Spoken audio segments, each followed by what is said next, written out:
Welcome to the Deep Dive.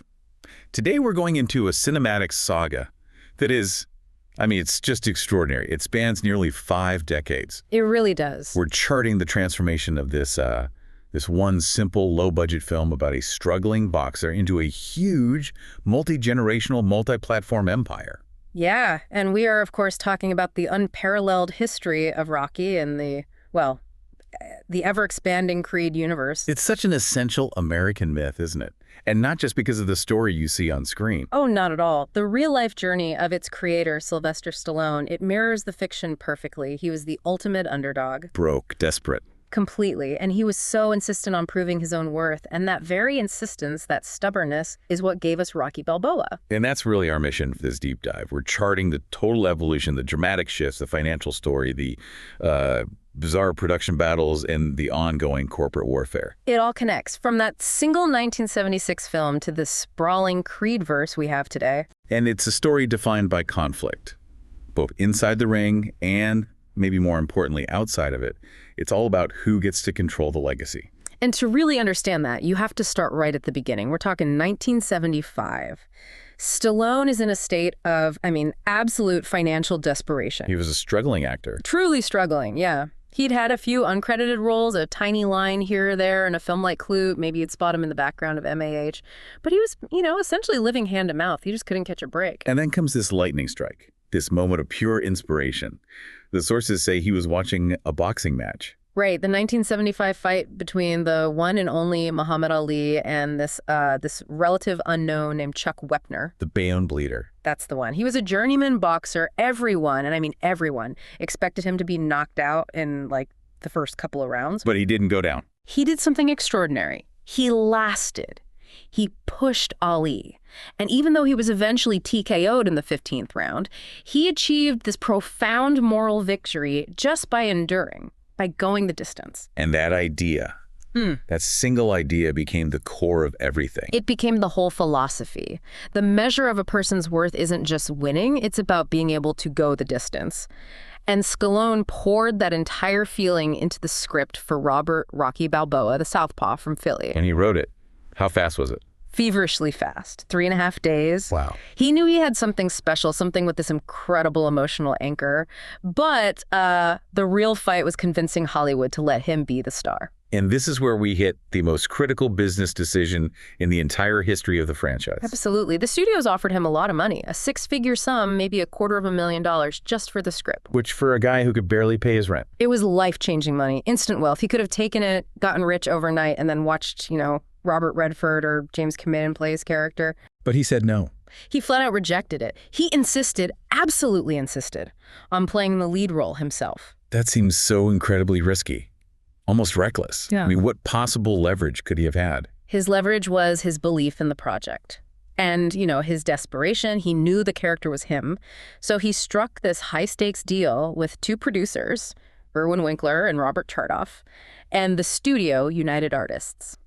Let's break down those numbers because they really define the whole legacy conflict that we're still seeing play out today. Okay, so the script was bought for about $250,000, but Stallone himself, as the lead actor, was only paid $35,000. Wait, so the script was worth 7 times his acting fee. That sounds like a tough bargain. It's a brutal bargain, but here was the sweetener.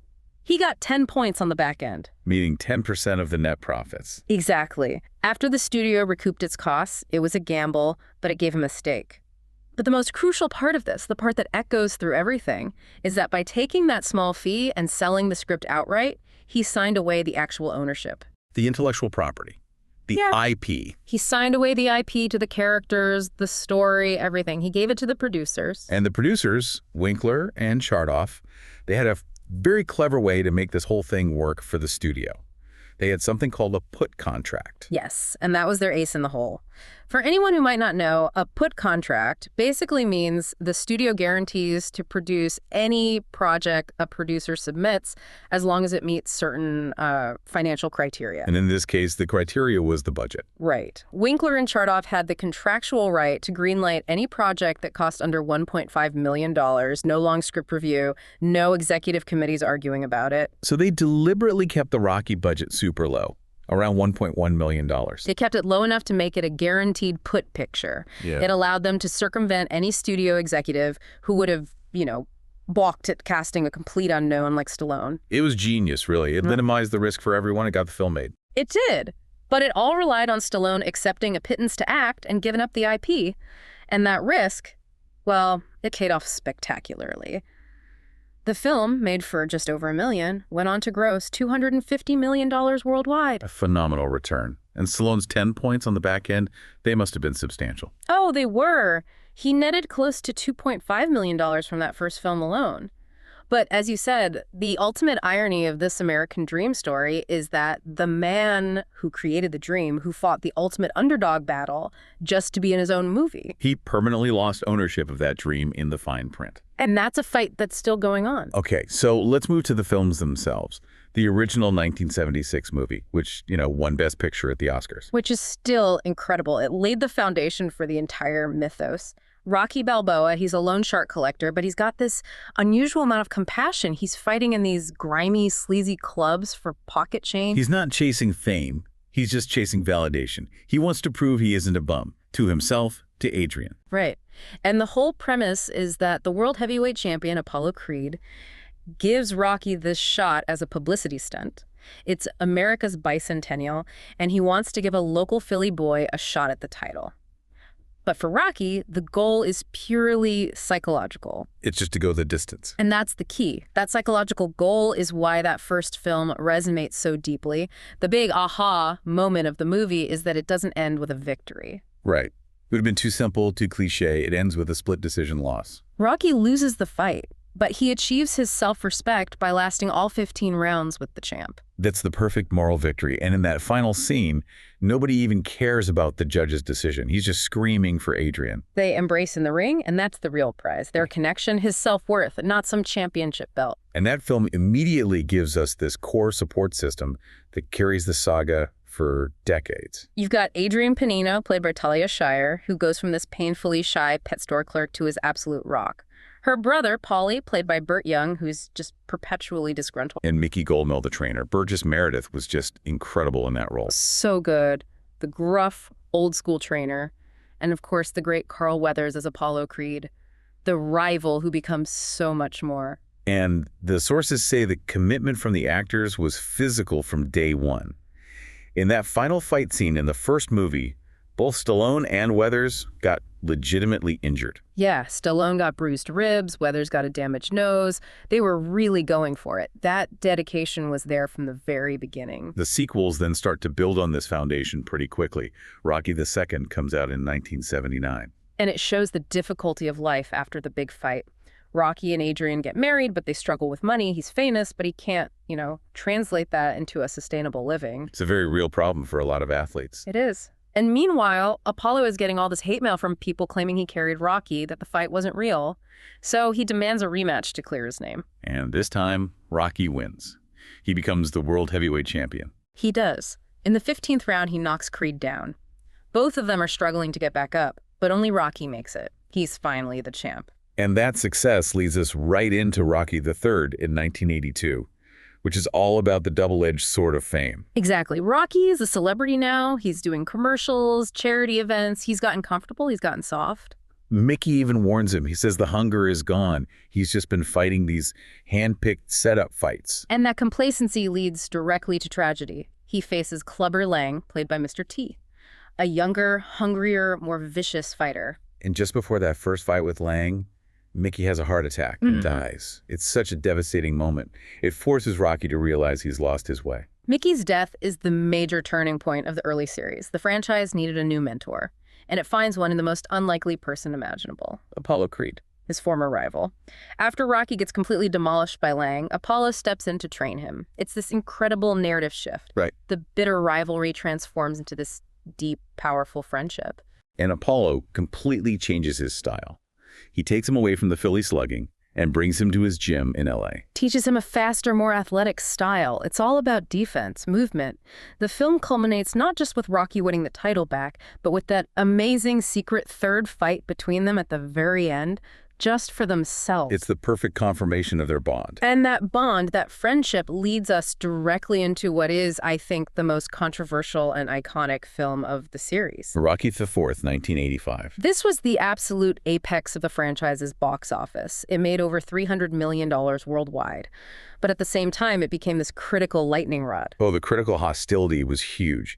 Critics basically called it a piece of simplistic Reagan-era Cold War propaganda. And, you can see why. It's the moment the series stops being just a personal story about a boxer and becomes this grand national allegory. And yet its cultural footprint is just undeniable. The source material points out that basically every movie since, from Rocky V all the way to the Creed series, is in some way a reaction to the events of Rocky IV. It's so true. The fact that Stallone released a re-edit, Rocky vs. Drago, in 2021, that's nearly 40 years later. It just proves how much that movie still resonates. The central tragedy of the film is, of course, the death of Apollo Creed. He's driven by patriotism, by this desire for one last moment of glory, and he challenges the new Soviet champion, Ivan Drago. Played by Dolph Lundgren. And Drago is presented as this machine. Yeah. He's cold, scientifically enhanced, the ultimate symbol of Soviet superiority. And that exhibition match in Vegas is the darkest moment of the original saga.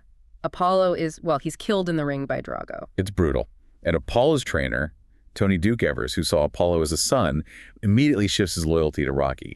He tells him he has to avenge Apollo. He has to carry his legacy. Which leads to the most iconic part of the film. The training montages, the visual contrast is just brilliant symbolism. You have Rocky out in a remote cabin in Siberia, chopping wood, running in the snow, lifting rocks. It's all primal, raw, natural labor. And that's completely juxtaposed with Drago, who's in this advanced Soviet facility. He's hooked up to computers, using high-tech equipment, and it's heavily implied he's on steroids. It's the classic man versus machine, human spirit versus technology, East versus West. And get this, the production itself was just as intense. Stallone insisted that the punches in the ring between him and Lundgren had to be real. Which was a terrible idea. It was an almost fatal idea. One punch from Lundgren to Stallone's chest was so forceful, it caused his heart to swell up and slam against his breastbone. That's not a movie injury. That's a real life-threatening injury. He had to be flown by emergency jet from the set to a hospital in Santa Monica. He spent 8 days in intensive care. It just shows the insane lengths he would go to for the authenticity of the fight. And that intensity almost blew up the production even earlier. Lundgren was so aggressive with Carl Weathers during their fight scene. Right, he apparently threw Weathers into the corner of the ring so hard that Weathers just stormed off set and said he was quitting the movie. Seriously. Yeah.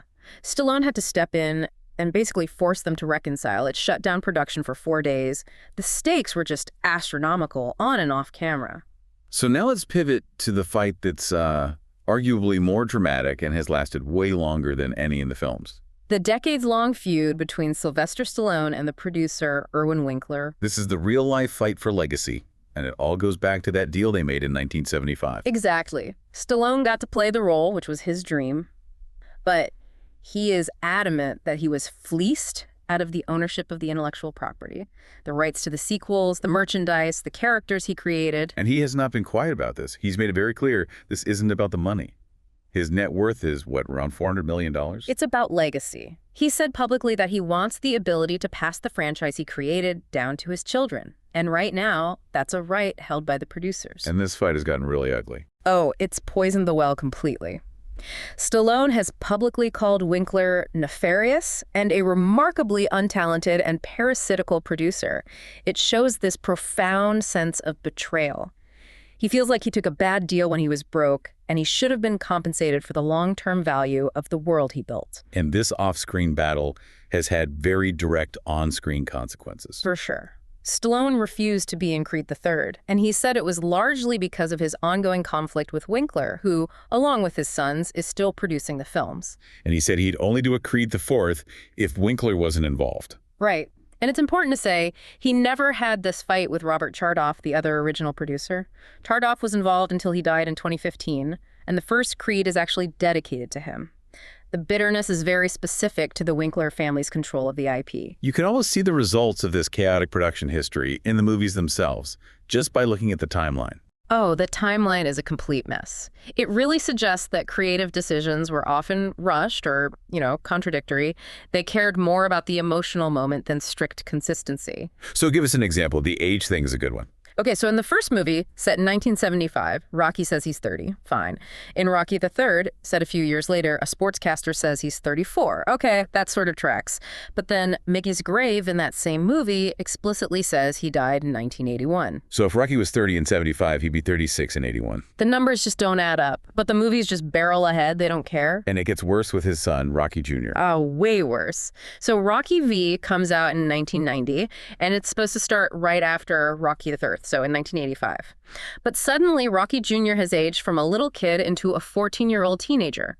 His age matches the film's release date, not the story's timeline. It's chronological whiplash. And it continues, a little less dramatically, into the Creed series. Creed III has a flashback to 2002, then jumps 15 years to about 2017 for the main story.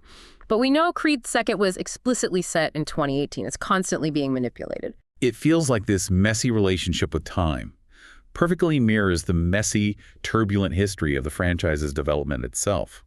The drama over control is always more important than the logic. And that American dream that Rocky achieved on screen. Stallone is still fundamentally fighting for the right to actually own it. Okay, so despite all that drama, the franchise gets this phenomenal revival in 2015 with Creed, a masterful passing of the torch. It really was. And it centers on Adonis Donnie Johnson Creed, the son of Apollo from an extramarital affair, who's taken in by Apollo's widow, Marianne. And the genius of Creed is how perfectly it mirrors the original underdog story.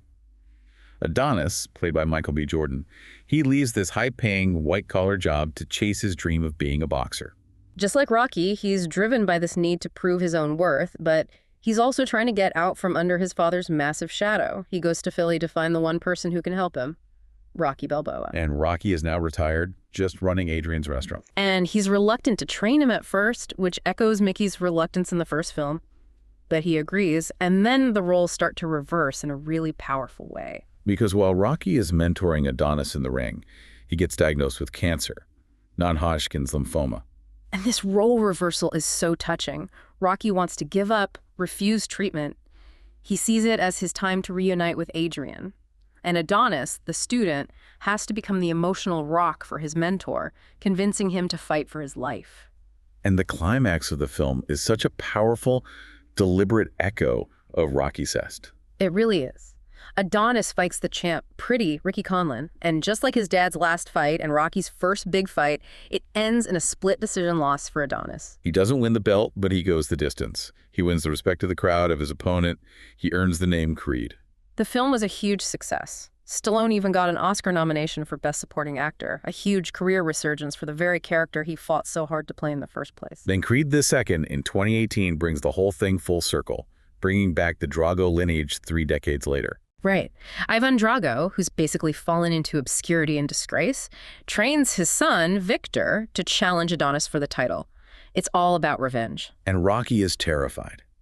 He refuses to train Adonis at first because he's so afraid Adonis will meet the same fate as his father. So Adonis takes the fight without him and gets badly, badly injured.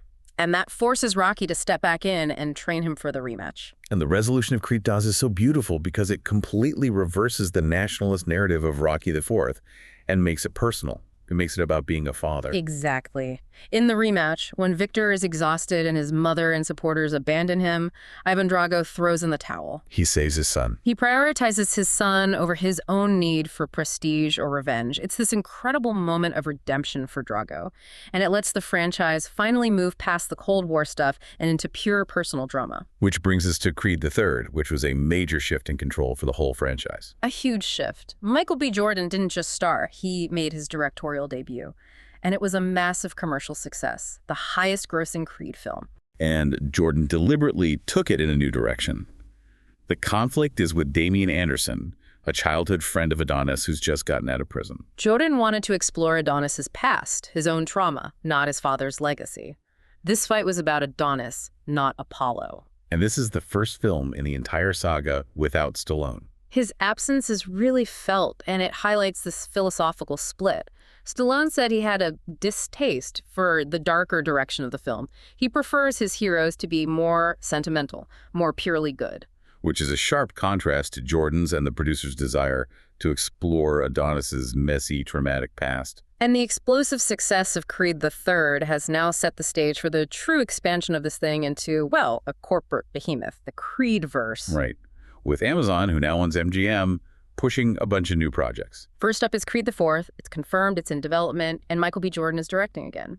And he said, there's always space for Rocky to return despite the conflicts. And then we're getting spin-offs. A Drago spin-off film has been announced, focusing on Ivan and Victor after the events of Creed III. Which Stallone was not happy about. Not at all. He basically said the producers were exploiting his characters without his input. And they're moving to the small screen, too. There's a TV series called the Delphi series coming to Amazon Prime. Yeah, it's going to be set in a boxing gym, focusing on a group of young boxers. Michael B. Jordan is an executive producer, which really cements his creative control over this next generation of the story. But Stallone is still trying to control his part of the legacy, right? He has his own projects in the works. He does. He's got a script for a Rocky prequel TV series set in the 1960s, following a younger Rocky, Adrian, and Paulie. That project was stalled for years because of the producer conflicts, but Amazon's acquisition of MGM seems to have revived it. And what about this untitled Rocky the Seventh film? That's the really tantalizing one. Stallone has a whole script where an older Rocky befriends a young immigrant boxer who's in the U.S. illegally. It sounds like a perfect epilogue for the character, a classic mentor role. But it's stalled. It's stalled purely due to the ongoing rights negotiations. So there are just a ton of projects in the works, an anime series, other live-action shows, even something about Adonis's daughter. The single underdog story that Stallone created is now this multi-platform financial monster. And its success just keeps amplifying the stakes of that original corporate battle. So when you look back over this whole thing, 9 films, this massive universe, what's the ultimate through line? What connects every single punch and every corporate battle? I think it all comes down to the fight for legacy. Absolutely. The saga is defined by its conflicts on screen. Rocky versus Apollo, Rocky versus Drago, Adonis versus Drago. But the deepest drama is the one running parallel to all of it. It's Stallone versus Winkler. That fight over ownership, over creative control, over who gets to define what this all means, that is the ultimate ongoing battle of this universe. And the genius of the franchise is how it constantly forces its heroes to confront the past. They have to integrate that old trauma, those old rivalries, into their new lives. The prize is never just the belt. Never. The prize is always the right to define your own future by how you handle your past. Whether it's Apollo's death, Drago's abandonment, or Adonis's childhood trauma, legacy is the ultimate title. And that really leads to a final provocative thought for you to think about. Yeah, consider this. The whole cinematic universe, this Creedverse that's now worth hundreds and hundreds of millions of dollars, it only exists because a broke and desperate Sylvester Stallone in 1975 took this huge personal gamble. He insisted on starring in his own movie. He got his personal win. But because of the deal he made. Because of that desperate deal where he sold the IP to the producers, he lost control of the ability to pass that legacy on to his own family. So the real question is, does this ongoing legal and creative battle mean that the American dream, promised in the original film, that a guy from the streets can make it and own his success, remains permanently just out of reach for the very person who wrote it? That is a fight for the ages. Thank you for diving deep with us. We'll see you next time.